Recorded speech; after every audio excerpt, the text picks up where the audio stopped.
एकत्रित हुए हैं और ये प्रेस कॉन्फ्रेंस चल रहा है। यह प्रेस कॉन्फ्रेंस देश के हित के लिए है कि किस प्रकार कुछ ऐसी पॉलिटिकल पार्टी हैं जो लगातार, और हम ये कई वर्षों से देख रहे हैं कि देश के लिए अहित सोचते हैं और देश के हित के लिए कभी चिंता नहीं करते हैं। बंधुगण, ये हम सब के लिए खुशखबरी है कि जम्मू और कश्मीर में आर्टिकल 370 के एब्रोगेशन के बाद जिस प्रकार से पंचायती राज एक्ट में संशोधन करके डीडीसी, डिस्ट्रिक्ट डेवलपमेंट काउंसिल के चुनाव हो रहे हैं और वो पहली बार हो रहे हैं, ये अपने आप में नरेंद्र मोदी जी का जो सपना है, सबका साथ, सबका विकास और सबका विश्वास, उसके माध्यम से किस प्रकार डेवलपमेंट और विकास जड़ों तक पहुंच सके, और खास करके उस जम्मू कश्मीर में जहां कई वर्षों तक अनुच्छेद 370 के कारण डेवलपमेंट नहीं पहुंच पाया था, कुछ वर्गों के साथ एक तरह से अलगाववाद का रुख अपनाया गया था, चाहे वो दलित हो, चाहे वो महिला हो, तो वहां डेवलपमेंट कैसे पहुंचे, डीडीसी के चुनाव हो रहे हैं। और हमने यह भी देखा कि जहां भारतीय जनता पार्टी डीडीसी का चुनाव लड़ रही है, वहीं people alliance for Gupkar declaration, ये जो गुपकर डिक्लेरेशन का एक अलायंस है, वह भी चुनाव लड़ रहा है। कल कांग्रेस पार्टी के जम्मू कश्मीर के अध्यक्ष गुलाम अहमद मीर ने प्रेस कॉन्फ्रेंस करके ये जानकारी दी कि जो 10 पार्टी ये गुपकर अलायंस में हैं और मिलकर चुनाव लड़ेंगे डीडीसी के, उसमें कांग्रेस पार्टी भी शामिल है। ये जो गुपकर अलायंस है उसमें कांग्रेस पार्टी भी शामिल है और कांग्रेस पार्टी का एक ही एजेंडा है अब इस अलायंस में, और वह एजेंडा है अनुच्छेद 370 को वापस लाना।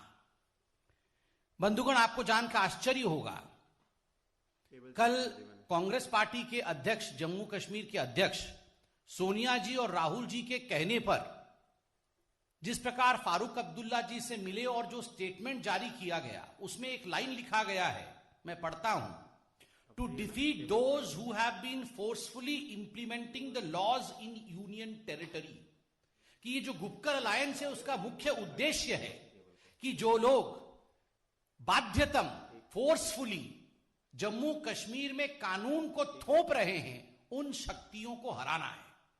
मैं सोनिया जी से और राहुल जी से पूछना चाहता हूं, क्या मतलब है इस वक्तव्य का? फोर्सफुली इंप्लीमेंटिंग किसके कानून है? ये कोई चाइना के तो कानून नहीं है, ये कोई पाकिस्तान के तो कानून नहीं है, ये कानून किसका है? यह कानून हिंदुस्तान का है। कौन बनाता है ये कानून? हिंदुस्तान की जनता की प्रतिनिधि इन कानूनों को हिंदुस्तान के सर्वोच्च मंदिर जो डेमोक्रेसी का है, लोकतंत्र का सबसे बड़ा मंदिर जो है, पार्लियामेंट में बैठ करके विचार विमर्श करके लोकतांत्रिक तरीके से ये कानून बनाती है। फिर आप कह रहे हैं कि हम फोर्सफुली इंप्लीमेंट कर रहे हैं, और आप उन लोगों को हराना चाहते हैं जो लोग हिंदुस्तान का कानून हिंदुस्तान के मिट्टी में इंप्लीमेंट करना चाहते हैं। यह बहुत ही धिक्कार का विषय है। बंधुगण, मैं राहुल गांधी जी से और सोनिया गांधी जी से पूछना चाहता हूं, आप आज गुपकर अलायंस में हैं, इस अलायंस में एक पार्टी कह रही है कि हम चीन के साथ मिलकर के आर्टिकल 370 वापस लाएंगे। आपको याद होगा फारूक अब्दुल्ला क्या कह रहे हैं? फारूक अब्दुल्ला कह रहे हैं हम चीन के साथ मिलकर आर्टिकल 370 वापस लेकर आएंगे। और वहीं एक और पार्टी है इस गुपकर अलायंस में, जहां पर महबूबा मुफ्ती कह रही हैं कि मैं तिरंगा नहीं उठाऊंगी और तिरंगा उठाने नहीं दूंगी। एक चीन के साथ मिलना चाहता है, एक तिरंगा नहीं उठाना चाहता है, और चिदंबरम जी उसी समय सिंक्रोनाइज करके, ठीक उसी समय जिस प्रकार इस प्रकार के बयान एनसी और पीडीपी द्वारा दिए जा रहे थे, कांग्रेस पार्टी ने ठीक उसी समय चिदंबरम जी के माध्यम से ट्वीट किया था कि अनुच्छेद 370 हटाना यह बहुत ही अनुचित है और हम अनुच्छेद 370 की वापसी चाहते हैं, हम वापस लाएंगे। Just connect the dots my friend. जिस दिन अनुच्छेद 370 पे डिबेट और डिस्कशन पार्लियामेंट में हुआ था, कांग्रेस पार्टी, आप याद करिए वो दृश्य, सोनिया गांधी जी इशारा करती हैं और तुरंत अधीर रंजन चौधरी खड़े हो जाते हैं और अमित शाह पर हमलावर होकर कहते हैं कि आप अनुच्छेद 370 पर हिंदुस्तान की पार्लियामेंट में कैसे डिस्कशन कर सकते हैं? यह तो बायलैटरल मसला है, बिना पाकिस्तान की अनुमति के हिंदुस्तान के पार्लियामेंट में यह डिस्कशन कैसे हो सकता है? ये सारी चीजें, if you connect the dots you find that right from the day one till today everything stands connected, ये सब जुड़े हुए हैं। उस समय अनुच्छेद 370 पे डिस्कशन नहीं कराने की इच्छा, आर्टिकल 370 ना हटे, बाद में कोई तिरंगा ना उठाए, चीन की सहायता से किस प्रकार अनुच्छेद 370 वापस आए, ये गुपकर है या गुप्तचर है? मैं ये सवाल पूछना चाहता हूं। ये कौन सा अलायंस है? ये जो गुप्तचर अलायंस है, ये गुप्तचर अलायंस क्या चाहती है? ये गुप्तचर अलायंस वही चाहती है जो पाकिस्तान चाहता है। ये गुप्तचर अलायंस वही चाहती है जो हिंदुस्तान के दुश्मन देश चाहते हैं। पाकिस्तान ने हर फोरम में जाकर आर्टिकल 370 के एब्रोगेशन को लेकर अपनी आवाज को बुलंद किया।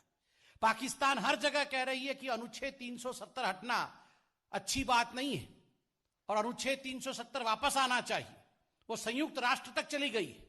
और ये जो गुप्तचर अलायंस है, ये गुप्तचर अलायंस भी वही कह रही है, और उसमें राहुल जी और सोनिया जी सम्मिलित है।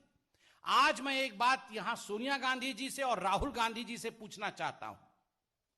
चूंकि आप इस अलायंस में हैं, जो कहा गया एनसी द्वारा कि चीन के साथ मिलकर अनुच्छेद 370 वापस लाएंगे, जो कहा गया पीडीपी द्वारा कि हम तिरंगे को हाथ नहीं लगाएंगे और किसी को हाथ लगाने नहीं देंगे, आप इसके पीछे हैं या नहीं है? आप इनको रिजेक्ट करते हैं या इनको सपोर्ट करते हैं? आप इन वाक्यों के साथ खड़े हैं या इन वाक्यों के विरोध में खड़े हैं? मैं तो बिल्कुल सच कहता हूं आज, और बीजेपी बिल्कुल एक्सपोज करना चाहती है।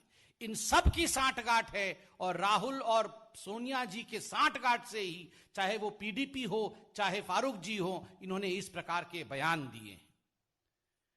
जहां तक राहुल गांधी जी का सवाल है, आपने उनका स्टेलार परफॉर्मेंस, विराट परफॉर्मेंस तो देखा ही होगा। बिहार में अभी हुआ है, कितना कमाल का स्ट्राइक रेट रहा है वहां पर। बिहार की जनता ने बिल्कुल स्पष्ट वाक्यों में राहुल गांधी जी को और कांग्रेस पार्टी को कहा है, चुप कर, देश के विरोध में ना बोल। Surgical strike, air strike, article 370, चीन, इन सभी विषयों को लेकर जिस प्रकार के वक्तव्य राहुल गांधी जी ने दिया था, प्रधानमंत्री को कायर कहा था, देश को डरा हुआ, छुपा हुआ, हरा हुआ कहा था। जनता ने बिहार में राहुल गांधी जी को चुप कर कहा है, और यहां आकर ये चले हैं बनने गुपकर। जिनको चुपकर कहा गया वो गुपकर बनने चले हैं।